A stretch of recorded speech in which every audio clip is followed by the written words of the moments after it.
Okay. So after a series of lightning talks, now I will get to the thunderous talk. ACM India instituted 3 awards about 4 years ago to celebrate and award excellence in computing.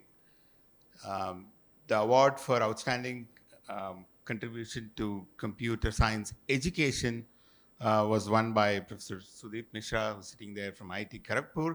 And he gave a keynote talk in the annual flagship education conference, Compute, that happened about a couple of months back.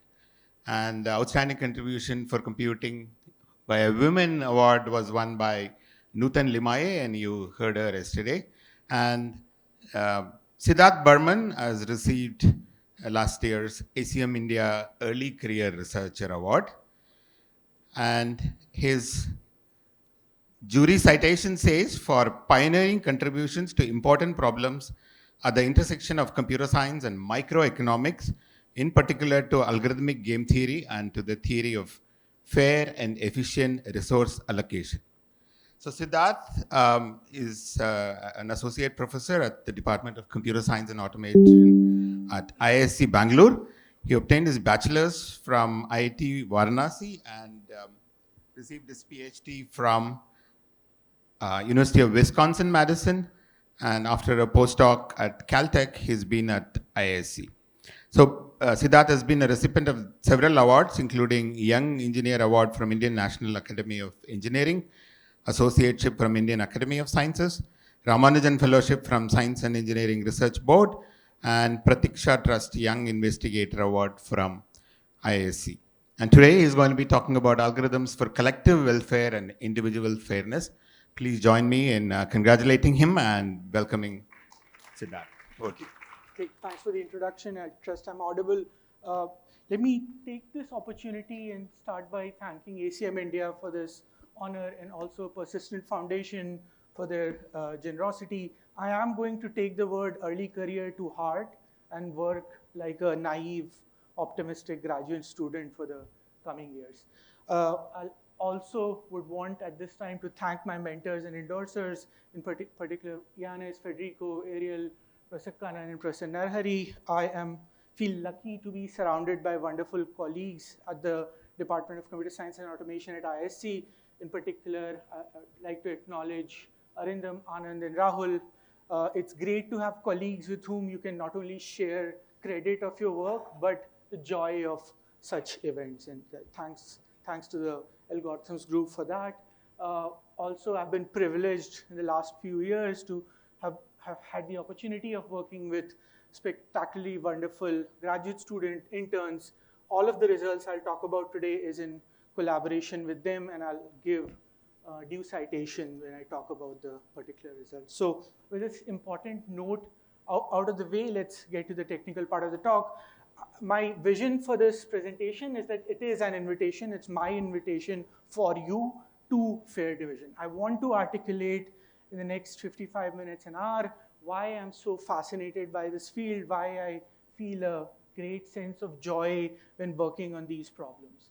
And this is a field, fair division is a field which is sort of filled with beautiful dichotomies. It's a field that is extremely deep. It has connections to mathematical topics such as topology, extremal combinatorics, matroid theory, and at the same time, it has scope for very simple ideas. I'll tell you a very important, a very fundamental result that was obtained in the last few years, and they're extremely simple enough that if you give me 15 minutes and a keen undergraduate student, I will be able to explain that result in its complete generality. Like end-to-end proof can be explained that simply. So sort of, yeah, it goes through this entire spectrum of techniques, tools. Also, it's an area that's both very modern, like we are using a lot of machine learning tools, AI tools for making socially sensitive decisions, for making financial decisions, using algorithms for deciding resource allocation. And in that sense, these problems are very modern. We have to look at these large settings of where ML and AI is used and talk about fairness in a principled manner. So it's a very modern field. At the same time, it's a very classic field. The mathematical study of fair division actually dates back to the 1940s, with the seminal works of Steinhaus, Banach, and Knaster. In fact, there are biblical references to fair division. I'll give you an example. This is a story from the Bible, that Abraham and Lot want to fairly divide a piece of land. What do? So Abraham considers this entire land and partitions it, marks a division such that he is indifferent between the two pieces. So there's a virtual line drawn. Abraham says, I'm happy with either of these two pieces. Give me the left, give me the right piece of land, I don't care, I am indifferent. So with respect to Abraham's preferences, with respect to his valuation, these are two equal pieces. Now, the second party, Lot, comes and picks his favorite among the two. This is called the cut and choose protocol. It's used to divide cakes or sweets between kids, but the story is actually from the Bible. And this is indeed a fair division. Like from Abraham's perspective, the cutter, he is indifferent between the two pieces. So it doesn't matter what Lot picks, he will not covet his neighbor, he will not envy Lot. And Lot, among the two pieces, got to pick his more preferred piece based on his choices. So he will also not, at the end of it, envy Abraham. But that's a very classic reference to, in fact, a method, an algorithm for fair division. I mean, in fact, if you trace back the genealogy of this cut and choose protocol, it in fact goes back even more to a 7th century Greek epic poem, Theogony. So this field is in fact classic in a Greek sense of the word. Right, and more importantly, it has a lot of potential for impact. It's a field at the interface of algorithms and computer science where you do see a lot of applications very immediately. In a few minutes, I'll talk about mathematical formulations, I'll talk about technical results, I'll talk about models and frameworks. Nonetheless, I do want you to keep these applications, keep these examples that I'm about to mention at the back of your mind.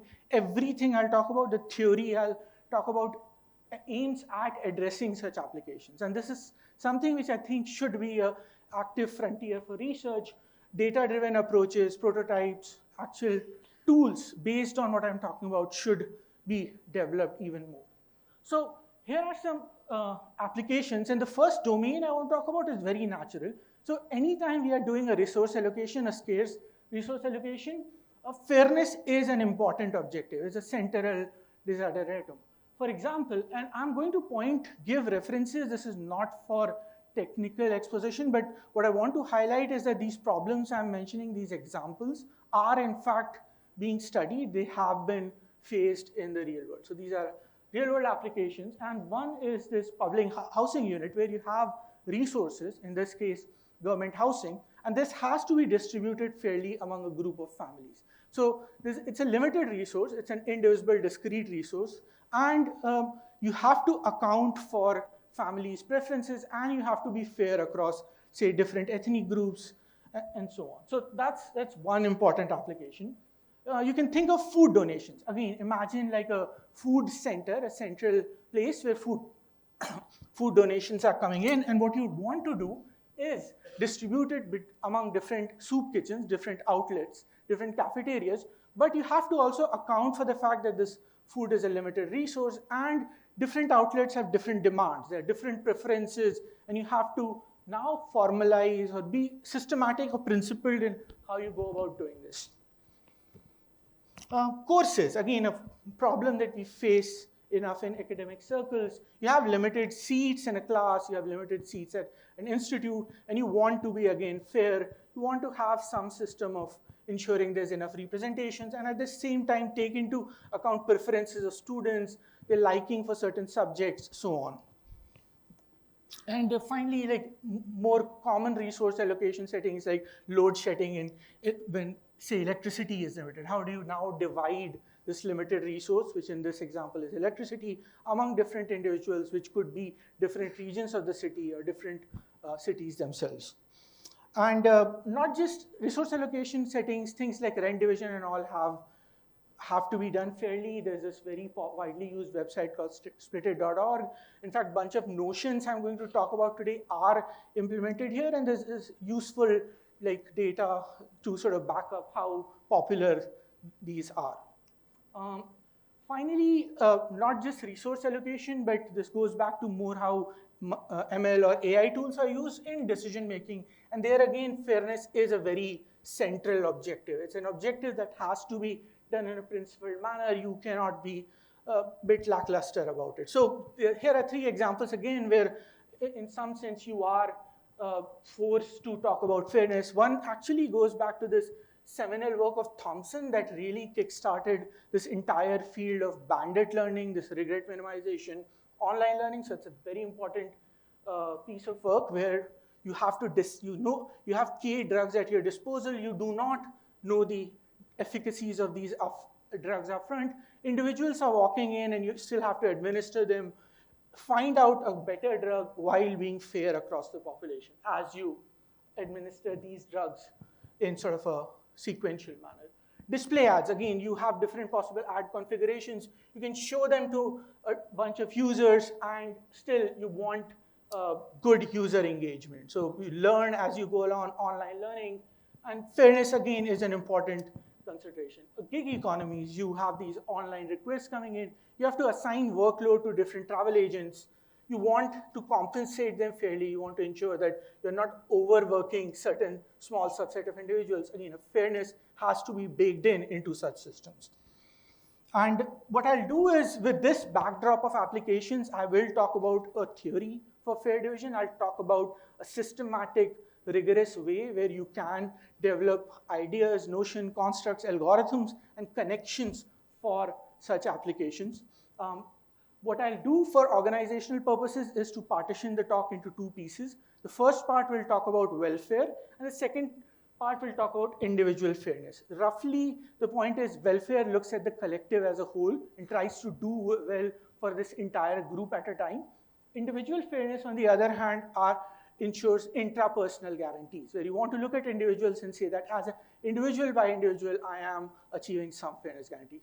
By no means am I saying that these are orthogonal directions. They are richly connected. My sort of partitioning along these 2 parts is more organizational. It's just for ease of exposition and to highlight the lay of the land.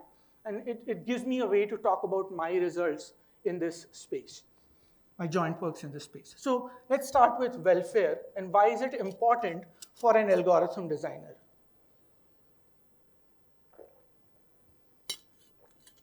So to understand the significance of welfare, all one has to do is to go back and look at how important metrics are in our academic pursuits. A vast body of work in computer science is dedicated to chasing after metrics.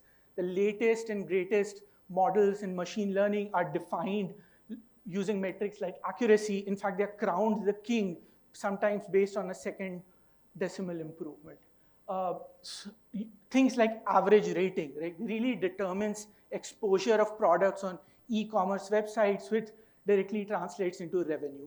Other more formal metrics like regret are actively studied in fields like reinforcement learning, online learning, where you do want to develop better and better algorithms that perform on such metrics. And fixation with metrics is by no means academic pursuit. I can look at that corner of the room and talk about CGPA, CTC. I can look at this side of the podium and talk about citation counts. The list is long and sometimes painful, but it's there. Institute rankings, so on and so forth. What I want to point out is a very obvious observation, but it should hit home. And the fact is that typically, and for no fundamentally justified reason, these metrics turn out to be arithmetic means. They are natural averages. You look at a list of numbers, and you want to assess the quality of this list. And what you do is just take the mean. You take the average. CGPA, it actually says, how did you perform on average in your courses? And you should be able to say that, okay, there are better ways to assess my transcript than just a single average. It's still a good metric. It has utilitarian benefits, but it's certainly not following from some axiomatic or principled foundation in many of the cases. Let me give you another example to sort of hit this point home. Imagine you have it's been 2 minutes since someone talked about LLM, so I should rectify that. So imagine you have a large, multilingual large model, and it's running on different languages. It's running English, Hindi, and so on. So it does well on a collection of languages. It does it say impressively well, but there are also languages on which it performs rather poorly. The average would be high, right? Like, I mean, the average accuracy would be good, but would you still rate it as a fair or as a universally good model? No. You can look at income inequality, and this fact will be even more clear. You can look at average incomes, but you could have a significant wealth gap. So arithmetic mean, while good, while utilitarian, while good for engineering exercises, is certainly not a silver bullet. And this is also highlighted by the paradigm shift that I mentioned, that now algorithms are used for socially sensitive contexts. You need to be aware of these things. And here is my viewpoint, here's the perspective. It's a very sort of simple observation, but it drastically impacts one's worldview. And the point is that in many such cases, you can look at algorithms as actually policies, economic or social policies, and you can consider the output of these algorithms as something that's directly inducing welfare. So imagine an application, imagine an algorithm that's deciding on loan application. There it directly impacts the reward, the monetary reward that a bunch of individuals are getting. So in that case, it is a policy. You can, in the drug trial case, there's an algorithm that deciding which individual gets which drug. It's affecting the efficacy of the drug that you receive. So certainly something that's inducing rewards and values. And I do want you to be imaginative about this word rewards. It's not always in a monetary sense. It could be even more general. Like for the large language model I mentioned, it's the accuracy, and the reward is the accuracy of the model on a particular language. So now with this perspective, that I want to view algorithms as an economic, social policy, I can now stand at the shoulders of giants from mathematical economics, from welfare economics, and use metrics that have been developed over the years in that field to assess the performance of algorithms, to sort of walk away a bit, to complement, let's say, the standard metrics of arithmetic mean. And that is it. That is what I want to do. I want to develop a systematic, formal framework for assessing quality of algorithms using metrics in performance welfare functions that do have a lot of underpinning, that do have a lot of principle behind it. Okay, and in particular, I'll focus on a welfare function which is called Nash social welfare. I'll just define it in a few minutes. And furthermore, I will talk about regret in online algorithms. Think of it this as my instantiation for this worldview, but the takeaway should be much more broader. The takeaway should be that whenever you now run into a metric, you should ask why, before chasing it, is this relevant, especially if the algorithm is doing something socially important. And so this is like the formal version of the viewpoint. I want to quantify online learning. I want to quantify bandit algorithms using this idea called social welfare. So quickly, I will describe to you both parts. So the Nash welfare comes from math econ. The bandit algorithms comes from online learning. I will detail to you both the models, and I'll quickly join them. Okay. And even before I go to the model, I can just tell you the main result. This is joint work with, I'll cite the reference, but the idea is that we are able to achieve like interesting bounds, in fact, tight bounds, even for this new definition of regret, even for the strengthening of regret. Okay, so first part, bandit, second part, Nash social welfare. So let me do the first thing, bandit. Extremely well-studied area. Books have been written on it. It's a very active field of research. It dominates many premier theoretical ML conferences and has been there for decades.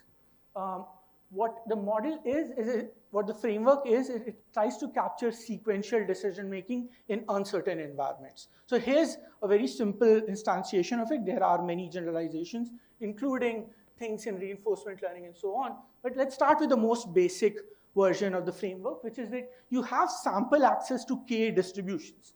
You do not, in particular, know the properties of these probability distributions. So you can go to the first distribution, draw a sample from it, or you can go to the third distribution, draw a sample from it, but a priori, you do not know what the means of these distributions are or what the variances are.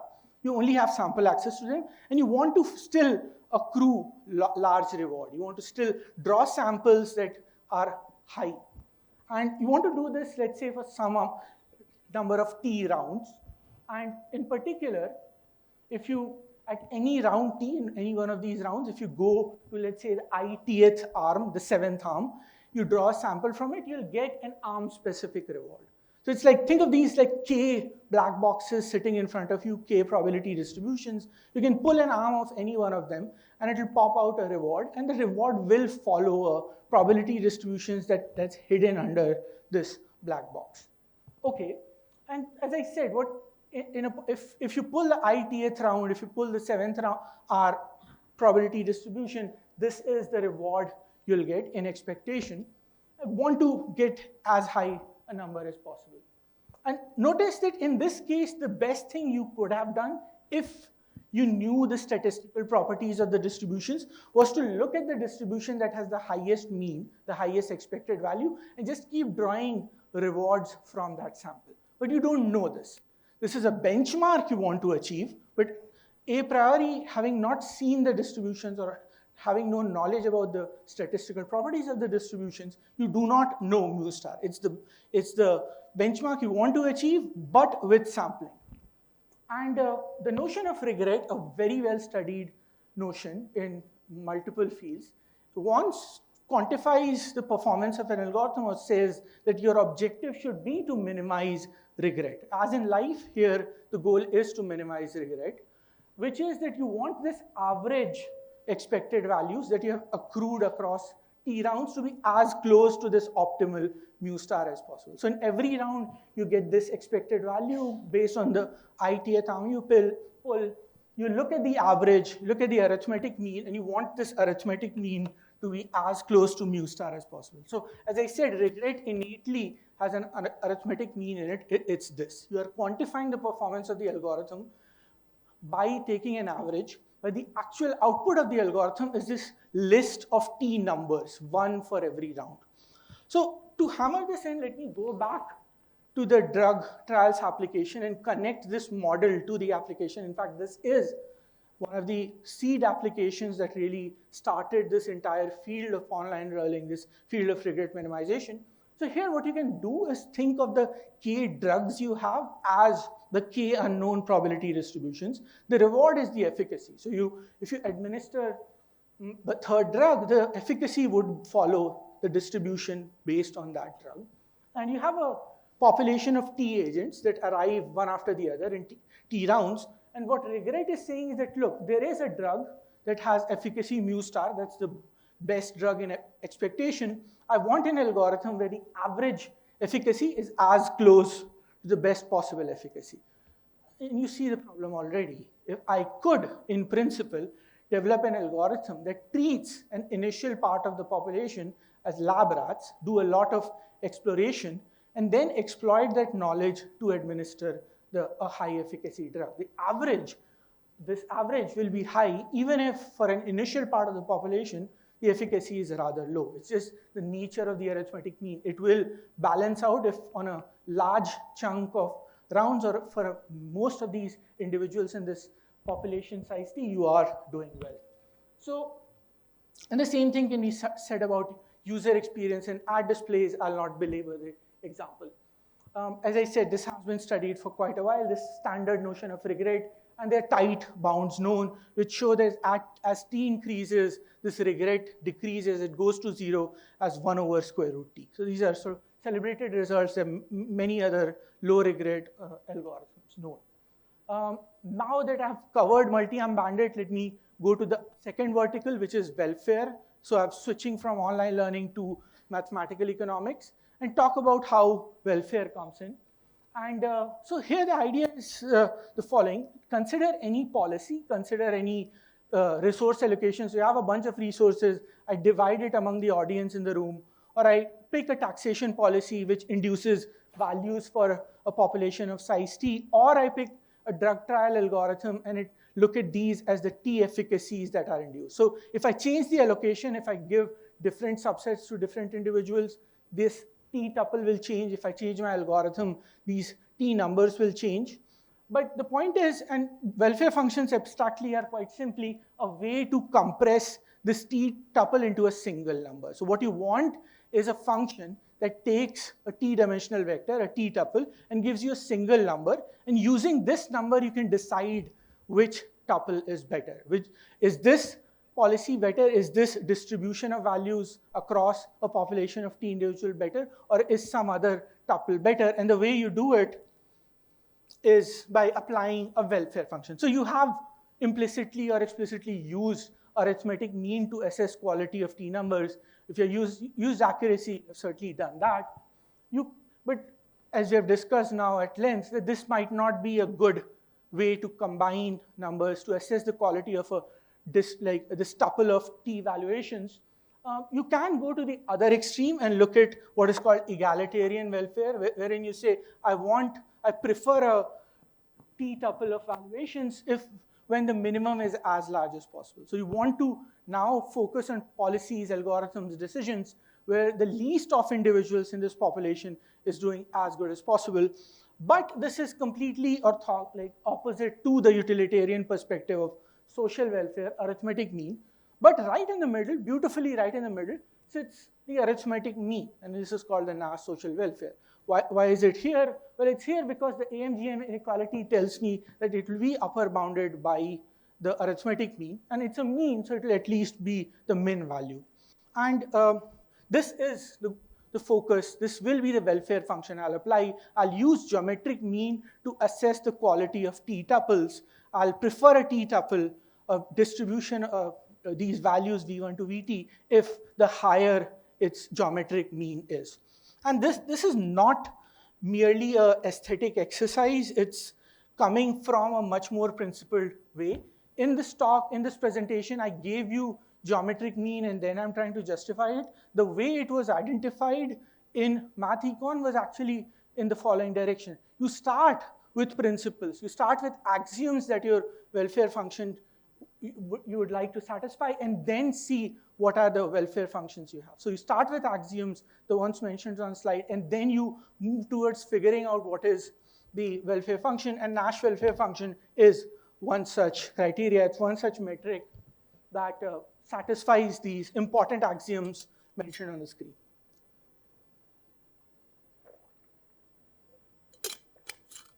So I'll not have time to detail these, but these are important axioms in welfare econ.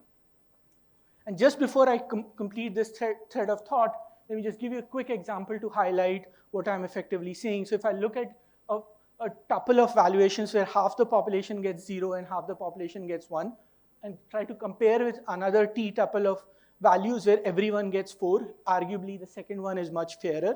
But the social welfare in both cases, the arithmetic mean in both cases is the same, it's 1/4. However, the geometric mean, the Nash social welfare, is 0 for the left-hand side one because there's a 0 and the product gets killed, whereas the Nash social welfare of the all 1/4 is still 1/4. So I want to use geometric mean to say which tuples are better. Okay, now that I've given you the two pieces and this conceptual idea, mathematically what we do, at least the formulation part, is rather obvious. I start with regret. It was looking at the performance of the algorithm as the arithmetic mean, as the social welfare it induces. In contrast, what we do is define this notion called Nash regret, where we quantify the performance of the algorithm based on the geometric mean of the rewards or the values it induces. In the case of bandits, it's these expected values of the rewards. So do note that I have not made my life easier in any way. The AMGM inequality tells me that Nash regret is in fact a harder metric to optimize than the standard regret. And as I mentioned, that the classic results that show that you can get tight guarantees for standard regret, average regret. This is joint work with Arindam Khan, Arnab Mehti, and Ayush Savarni, where we show that you can in fact match those upper bounds up to constants. So we're looking at a harder objective. Note that this can be 0 even if a single expected value is 0. Nonetheless, even to our surprise, we get regret guarantees that matches the best known for average regret. So and uses interesting multiplicative versions of concentration bounds and so on. So I will not go into technical details, but again, always happy to talk about them. So I've talked about now welfare for online decision making, welfare for bandit settings, but I can also talk about welfare in resource allocation. So for the rest of the talk, I'm now going to focus on resource allocation problems where you have a set of resources, you have a population of agents and entities, individuals, you want to partition the resource. These individuals have their own preferences, they have their own likings, and your goal is to divide it in such a way that the geometric mean, the Nash welfare, is maximized. So that is your welfare criterion, and you are trying to solve this optimization problem. And the significance of it, I hope, is very clear by now. So the same picture, the same set of valuations, and I can repeat the same story as to why Nash is important. I was doing it for bandits. I can certainly do it for resource allocation. Here, in fact, it's conceptually even more immediate. The values are, so if I give the first individual some subset of resources, she accrues some value. If I give another subset of resources to the second individual, she accrues some set of values, and so on. So how do I assess how good this division is? I'll assess it by computing its geometric mean, its Nash welfare, and I want to find a resource division where this geometric mean is as large as possible. And this problem has been studied extensively in the past 5-7 years. Lots of interesting work, starting with the results of Cole and Gatzelis that use convex programs with like market constraints, to like even like interesting heavy hammers like real stable polynomials. And the state of the art is this, for this problem, it's an NP-hard problem, so we develop approximation algorithms. But in joint work with Sanat Krishnamurthy and Rohit Vaishya, we obtain something like a 1.45 approximation algorithms for it. So we're looking at indivisible goods. So we're looking at resources that are discrete and cannot be fractionally assigned. So if you recall my Abraham Lot story, land was a divisible resource. I could cut it 2/3, 1/3, or 1/10, 9/10. If I'm looking at discrete objects like public housing units or course seats, it has to be integrally assigned to individuals. And this does make a lot of difference. Nonetheless, for this combinatorial discrete problems under agents with additive valuations, this is the approximation guarantee we obtained. And this still stands as the best known approximation guarantee for this problem. This 1.45 is interestingly e to the power 1 by e, the Euler's number e. So interesting, very natural problem. Suddenly e appears, and I can tell you why offline. Okay, so that was my part. That was my half an hour dedicated to welfare. And in particular, in the context of decision making and in the context of resource allocation, I would now like to move to the second part of the talk, which is going to be individual fairness. And here, earlier I was making collective decisions for the betterment of the whole. Now, individual fairness, think of it as notions or constructs that talk about interpersonal guarantees. And the quintessential notion, the quintessential construct in this case is what is called NV-freeness. I already gave you an example of an NV-free algorithm, the Abraham Lot thing. In fact, described to you that because Abraham was indifferent between the two pieces and Lot picked the better of the two, this was an NV-free division. More formally, and there are again many notions here like proportionality, maxi-min share, so on. For the purpose of this talk, I am focusing on NV-freeness, but it is one of the most prominent fairness guarantees that you can aim for in resource allocation settings. So more formally, what is an NV-free division? You have n individuals. You partition the resources among them. So A1 is the subset of resources or the fraction of the resources that the first individual, the first agent receives. A2 is the subset of resources that the second agent receives, and so on. An is the bundle or the subset for the last agent. And you'll say that this is an NV-free division if no agent covets anyone else's bundle more than her own. In particular, what this equation says is that you pick any two individuals in your population, I and J. Now look at what I values her own subset bundle at. It's VIAI, that's just notation, simple notation.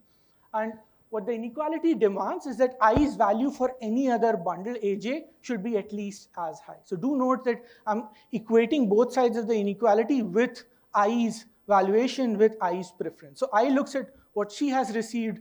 She then looks at what someone else has received and still does not want to exchange. She is happy with what has been given to her. This is envy freeness. And this is a beautiful result by Su.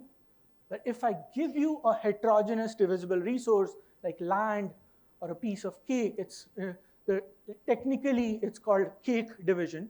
If I give you any heterogeneous resource and I give you any number of agents, so I gave you a very simple protocol for 2 agents, Abraham and Lot, but you can have any number of n agents, and under very mild conditions, such a strong fairness guarantee can always be achieved. There's always an envy-free cake division. There's any piece of land, any number of agents, as long as their valuations are reasonable, mild assumptions like continuous, you will have an envy-free division. And this result should surprise you. It's extremely general. It has an I very strongly encourage you to look at Su's proof. It follows from Sperner's lemma, which is a combinatorial analog of fixed point theorem. So when I said it has deep connections, there you go, it has deep connections. And it's a very surprising result. And the result comes with a lot of interesting follow-up works. The fact is that while Su and Stromquist showed that such a thing always exists, there is a Sanjeevani out there, but Stromquist actually proved much later that in fact there is no finite time algorithm to find such a cake division. So while it exists, forget inefficient, forget exponential time, there is no finite time algorithm to find such envy-free divisions. So now, as like with your hat as a computer scientist, you should be asking, okay, if exists, but if I can't find it, what's the use? So you do search for approximation guarantees, and our group has some interesting works on that. But again, in the interest of time, let me sort of shift focus and not talk about the divisible one, which is more classic, but the thread that has received much more attention in the past few years, which is that of indivisible goods. So land, water, electricity, a divisible resource, public housing, course seats, these are indivisible resources. And here, the script is completely different. Forget n agents, even with 2 agents and a single indivisible good, an envy-free allocation might not exist. It's indivisible good. Either it goes to the first agent or the second agent. The loser will be envious. There's one World Cup, there are 2 teams, and you know what happened. So too soon. Huh? Okay. But yeah, envy-free allocations do not necessarily exist when you have a discrete indivisible good. However, what has been done is to look at relaxations, and in particular, this is a very important relaxation that has come out of literature in the past 10 odd years, and this is called envy-freeness up to 1 good. The idea is you cannot, in the case of indivisible goods, so you cannot, in the case of discrete fair division, guarantee perfect envy-freeness. Nonetheless, what you can do is aim to find a partition where the envy can be eliminated by the removal of 1 good. Let me parse through this definition. What it says, it defines a partition to be fair in the sense of EF1, envy-free up to 1 good, if you can look at any pair of agents I and j, I might envy j because you are in the discrete world, you are in the indivisible world, but that envy would go away by the removal of some chosen good in j's bundle. So if you were to do the following thought experiment, you look at I, and I is envying some other agent j as a thought experiment. You're not literally removing the good, but as thought experiment, you then judiciously choose a good in j's bundle, hide it behind the back, the envy is eliminated. And the question is, okay, does this relaxation exist? And here's again, I told you there are simple results that are sort of important. Here is one. This is a very nice work by Lipton et al. That shows that such a fairness guarantee, EF1, always exists, and it exists even under monotone set functions. So I can give you valuations, VI, that only have to be monotone in the sense that bigger subsets have higher values. So give me any set of n agents, and all they need to do is, they're happier if they're getting more, a very natural assumption in the case of goods. And in that case, you can. EF1 exists. Not only does it exist, you can find it very efficiently, almost quadratic time. So a very strong existence and algorithmic guarantee, and in fact, the algorithm is completely combinatorial. It uses like a fairly simple graph idea called NV cycle elimination, and given 15 minutes of your time, I can completely explain it end to end without any heavy hammers. That was a very inspiring paper that has spawned a lot of work. And in particular, an important direction now is to understand that, okay, I can get fairness. What do I lose in that? Is it the case that all such fair divisions are economically inefficient? In the sense that here's a way to achieve fairness. It's a cheating way, but what I can do is take all the resources and not give it to anyone. Right? Completely waste it away. It's very envy-free. Everyone is empty-handed. Empty-handed people do not envy each other. So that's certainly not what I'm doing. I'm always partitioning the entire set of goods among the agents and still able to achieve this. So very important sort of conceptual thread has been to understand the efficiency, allocation efficiency with this fairness guarantee. And this, again, a very important work by Kargianis, Kurokawa, Procaccia, Shah and Mulinch, Procaccia, Shah and Wang, that shows that, in fact, I mean, this is a very nice notion even when you're looking at economic efficiency or allocation efficiency, in the sense that when you have additive valuations, so not monotone but additive valuations, you can find partitions that are fair in the sense of EF1 and at the same time Pareto efficient. I'm not going to define what Pareto efficiency is, but it's a very standard notion of economic efficiency. So, and that's a surprising result. You can get fairness without any loss in economic efficiency. The catch, again, as a computer scientist is, what about computation? And that's what we did in this joint work with Sanath Krishnamurthy and Rohit Vaish. We showed that not only can you get EF1 and Pareto optimality, not only does there exist an allocation that's fair and efficient in these technical senses, but you can compute such an allocation in polynomial time, in pseudo-polynomial time. And what I particularly like about this algorithm is the design template. It actually uses a construct from mathematical economics in the service of algorithm design. It uses this idea of Fisher market as a model in math econ 2 as an algorithm design paradigm. So this is, to my mind, a unique case where I'm importing things from economics to develop new algorithms. Like often, and a lot of beautiful work has gone on at the interface of algorithms and computer science, but it's typically you look at an econ problem and try to develop algorithms for it. Here, the water flows in the reverse direction. You use a Fisher market model from math econ, use it to design an algorithm, a pseudo-polynomial one, to find these, get these two fairness and efficiency guarantees together. And let me stop early and part ways with an open problem. So this is a question that takes a lot of, spoils my sleep. So my parting gift to you is, you can treat it as a muse or a small dose of insomnia. I'll leave that decision to you. But here is a grand open problem in my field. Here's a problem that I sort of, if I'm stuck in traffic, you know what I'm thinking about. So if you go back to the definition of EF1, the order of quantification is important. And let me re-emphasize that. What is EF1? I'm saying pick any two agents. Now, once you have made that choice, there exists some good, a judiciously chosen good, in the second agent's bundle, in J's bundle, this good G, such that if I remove it, the NV goes away. So in particular, I can pick a pair ij and then look at the good that I values the most in J's bundle, remove that and achieve this. So this is, for all pairs ij, there exists a good G. But I can strengthen it, and I can strengthen it to obtain the legitimate heir to NV freeness, a much stronger guarantee, which is that I look at every pair of agents ij, and then I remove any good. So for all goods, once I remove it from J's bundle, the NV goes away.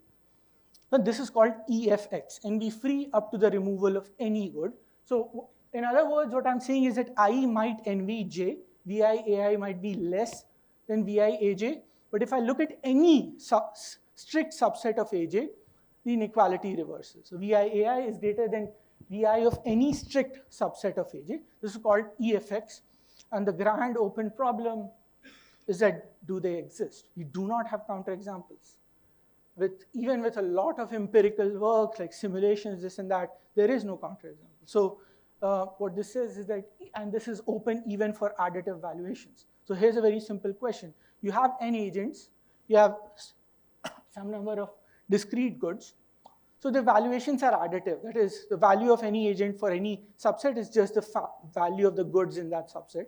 So I can completely specify the input to you in a matrix. Rows are agents, columns are goods. Each numbers specify the value for the agent for that specific good. And the conjecture here is that there always exists a partition that's effectively balanced up to this knife edge. Look at AI, you look at AJ, remove any good, and the values go, it becomes balanced. So this is called the EFX conjecture, very important problem in discrete fair division. It's my muse, I'm happy to share it with you. But there has been works on approximation and all from our group. I'll be happy to talk about it offline. But with that, let me thank you for your time and thank again ACM India and Persistent Foundation. Yeah.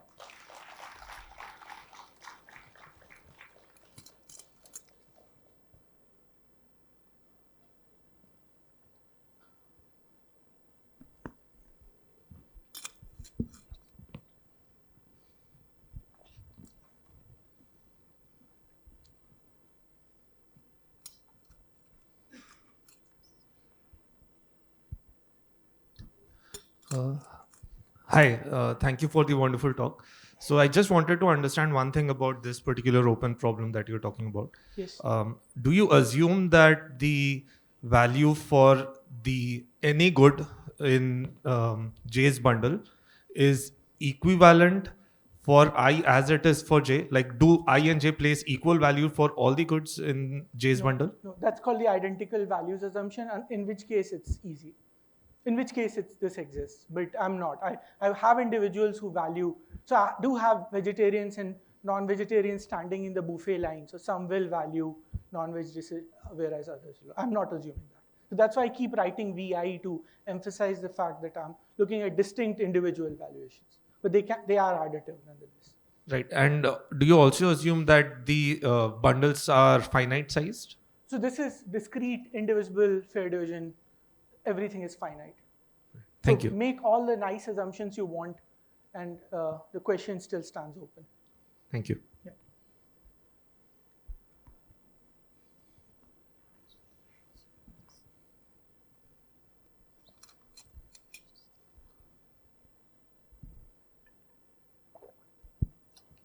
Yeah, thanks for the nice talk.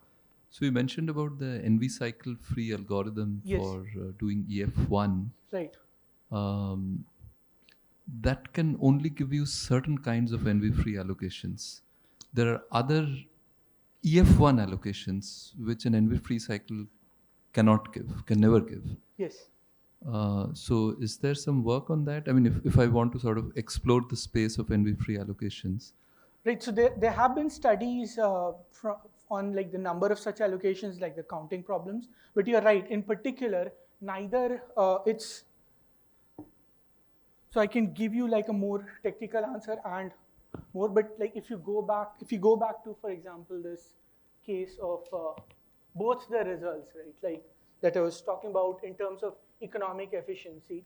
So this result, for example, so this is EF1, and you're exactly right, it's not the case that will give us all NV free. There could be many, exponentially many EF1 allocations. Though, like the way we obtain it, for example, in the pseudo-poly is completely different. We use market approach to it. So that's one way of getting another class of EF1 allocations. The way that Kargianis et al. Do it is,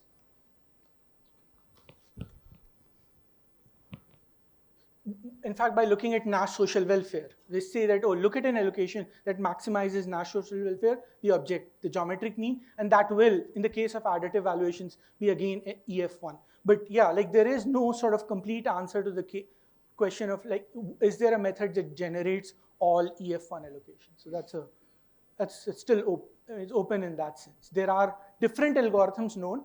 For additive valuations, for example, you can, in fact, just use round robin. That's a proof I wanted to do, and I'm thankful I decided So against. in some, yeah, I'm not aware of all the algorithms, but Yes. round robin or envy-free cycle. Yes. So these algorithms seem to be maintaining an invariant at every step, that whatever they have done so far is still EF1. Yes, yes. But an overall EF1 allocation doesn't need to have that invariant. It does not. And that's one limit. And that's why EFX, for example, is a much more challenging problem. There are examples that show that if you follow this invariant style attack, if you try to maintain EFX and grow the allocation, that will fail through some specific examples. So the entire space of EF1 allocations is not, there's no single method that captures all of it. It's just that you can still find interesting ones. I mean, I can tell you more interesting Sure, problems yeah. like beautiful connections. So say I wanted to impose additional constraints on AI, like matroidal constraints or cardinality constraints. And there it does, I mean, I mentioned briefly it has connections to matroid theory. That's one bridge right there. So yeah, the good Thank you. questions, but yeah, there's no sweeping answer to this.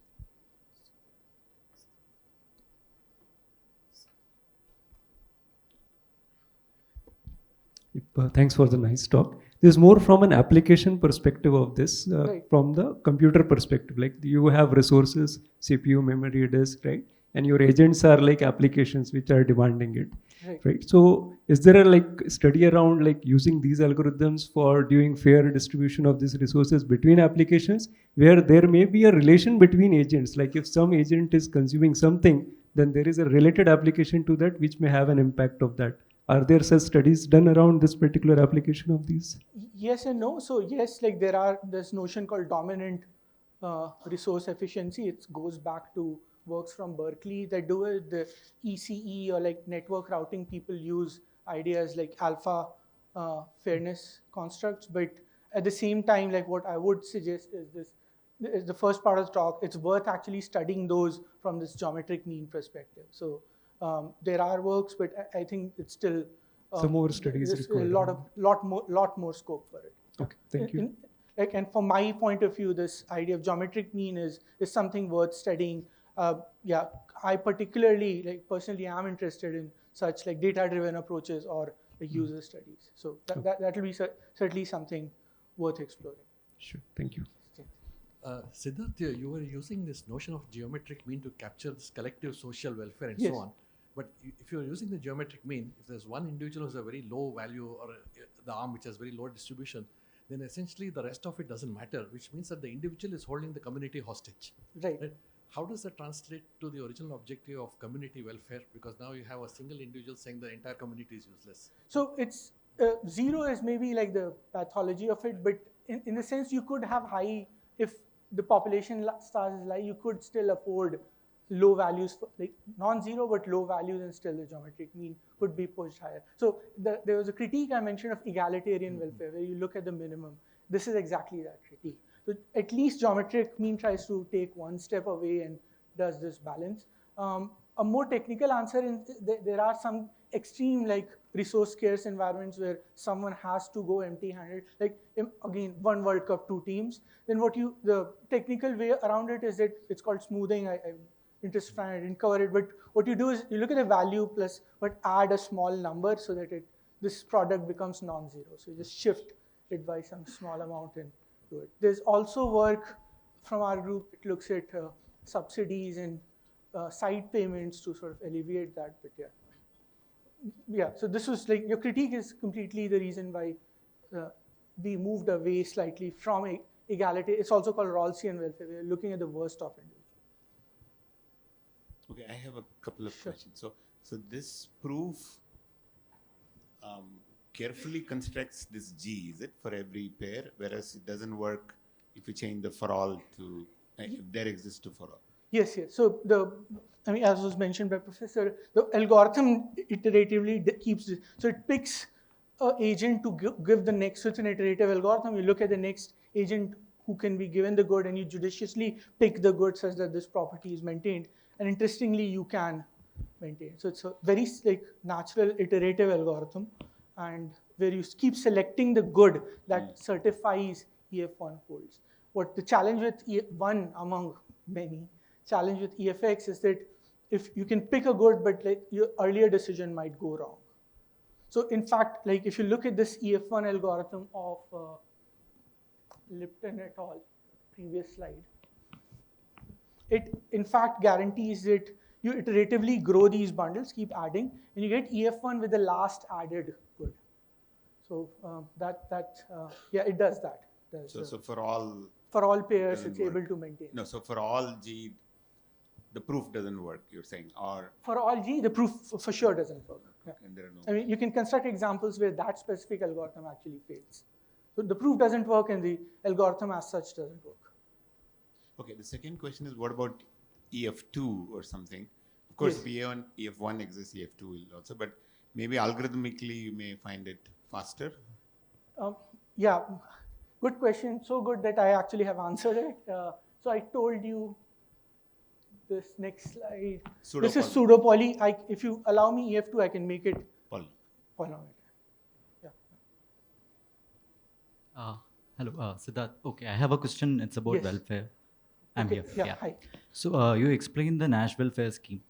So I understood how it's more egalitarian than the taking the arithmetic mean. So my question is, what if you want to, are there settings or maybe formulations where where you want to like achieve more egalitarianism? So for instance, I see the Nash mean as taking the mean in the logarithmic scale. So can you take a mean over the super logarithmic scale or something like that? So are there works something like that which has been explored? So you can generalize this. These are called p-means. So if you remember that picture, where the two ends of the spectrum were the arithmetic and the geometric, the arithmetic mean and the minimum, and geometric mean sits in middle. What you can do is actually have this parametric form. So you look at the p-mean welfare, or the generalized p-means, which is that you raise every value to the pth power. You look at like a norm expression, but divided by 1 over t. So it's mean width of the p powers, and then you take, so it's almost like the norm, except you throw in 1 over t. And a major change is that you look at p that is less than 1. So when p is equal to 1, you get arithmetic mean. It's exactly that. When p goes to 0, you get limit. When p tends to 0 in the limit, that is what you get. When p goes to minus infinity, this is what you get. So it's in fact an entire spectrum of means that have been studied.